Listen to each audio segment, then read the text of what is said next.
Hi everyone, Hi. this is Cassie. She is one of my admins from the Springfield Practitioners group on Facebook. We're here to talk to you a little bit about the difference between white magic and gray magic. We've heard from Jess in the group, and we've also heard from Kaylee in the group, who are both practicing white witches and who gave a little bit of description about how that feels to them and what that kind of magic feels like. And Cassie here is a gray practitioner, and so we wanted to share a little bit about that. And so first, I think I'm going to try and get her to tell you a little bit about like what gray magic is versus white magic.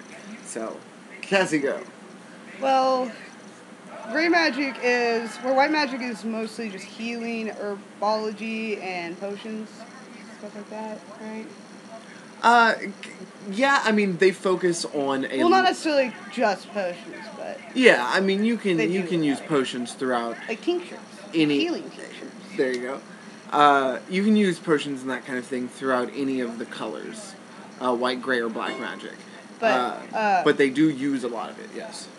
Where white witches have to abide by the The Wiccan Creed, which was one of the trivia questions in, or today actually, for the group, and that is harm none and do what thou wilt.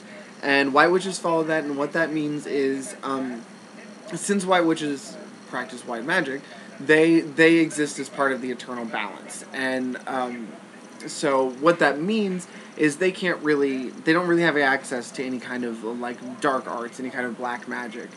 And gray witches have the choice to either go with white or go with black or stay in gray.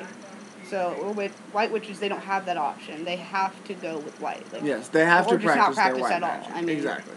Because if they could try and like use black magic, but they wouldn't be able to. It wouldn't, and if it did have any effect, it would not be, it wouldn't be the goal. It wouldn't be the desired effect.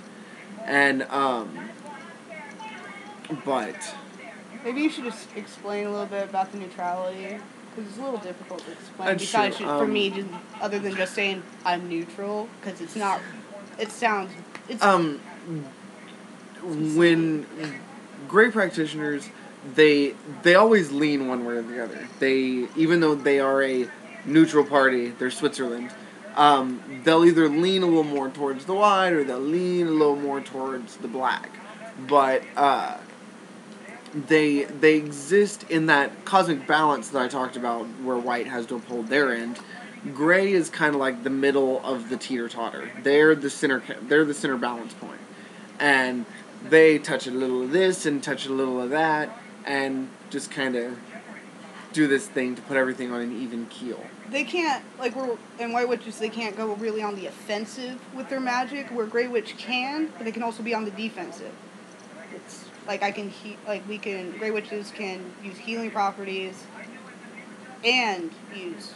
Well, yeah, it's like the example I used to her earlier when we were talking is Gandalf the Grey. I know it sounds cheesy, but even though Lord of the Rings, even though he's capable of like the white magic of healing and such, he's still not useless in a fight. When it comes down to it, he's still capable of wielding darker magics to protect.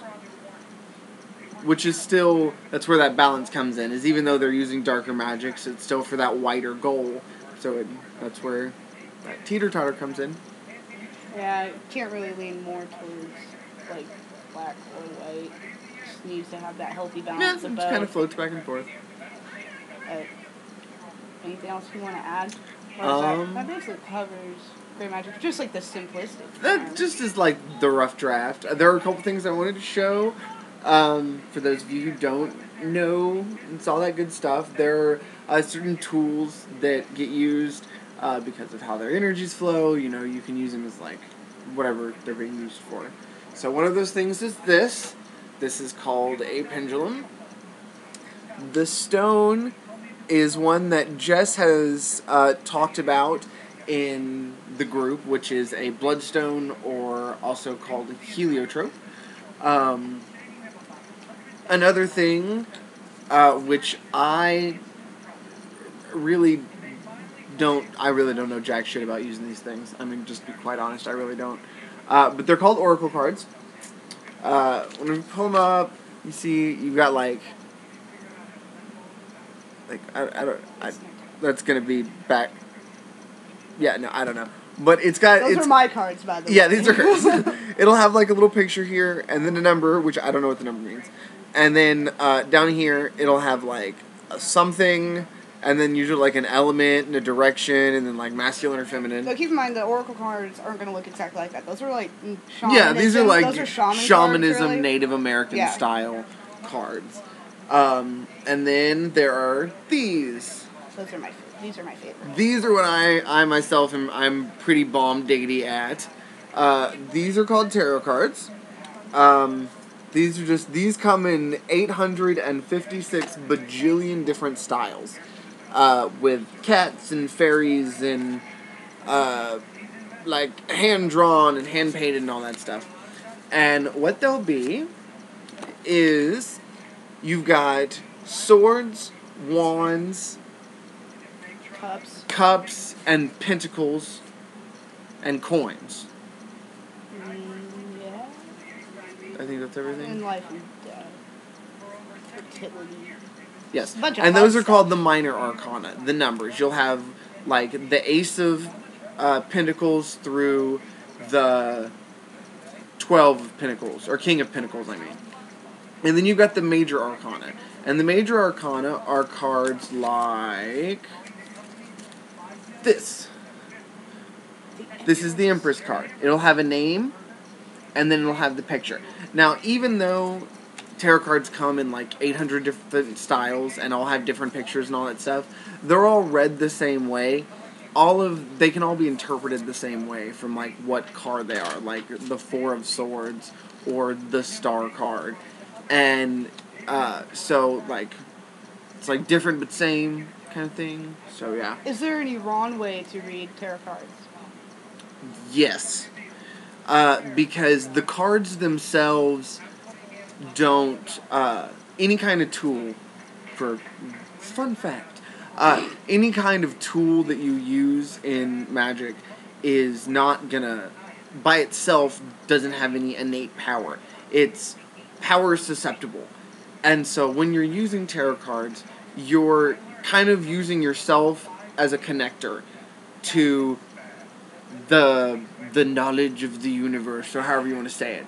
And then the cards just kind of act like a transmitter, a way to receive whatever that is. And then based on whatever the cards get pulled, because you open that connection while you're shuffling, and it helps to place the cards. And then once you lay them and cut them, then that's where the translation comes through. But I think that's everything we wanted to talk about. So we might post another video here in a little bit. Oh yeah, we'll see.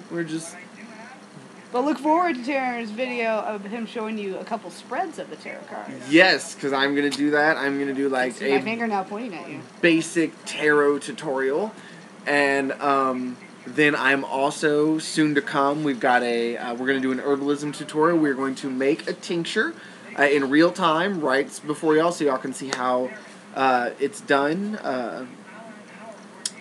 And then we're also gonna have Jess is going to be doing a video on casting a circle as a white witch and how that works and all that's connected to that and all that good stuff. I believe she will probably also do a video doing an example of using crystals.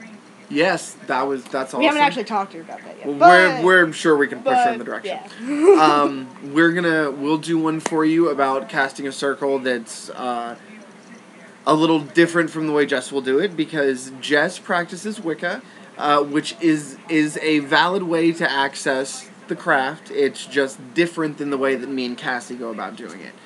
And so there's no wrong way to practice magic. There's just different paths to get to the same place, basically. So all work together and gain some knowledge, and subscribe. Practice. Subscribe.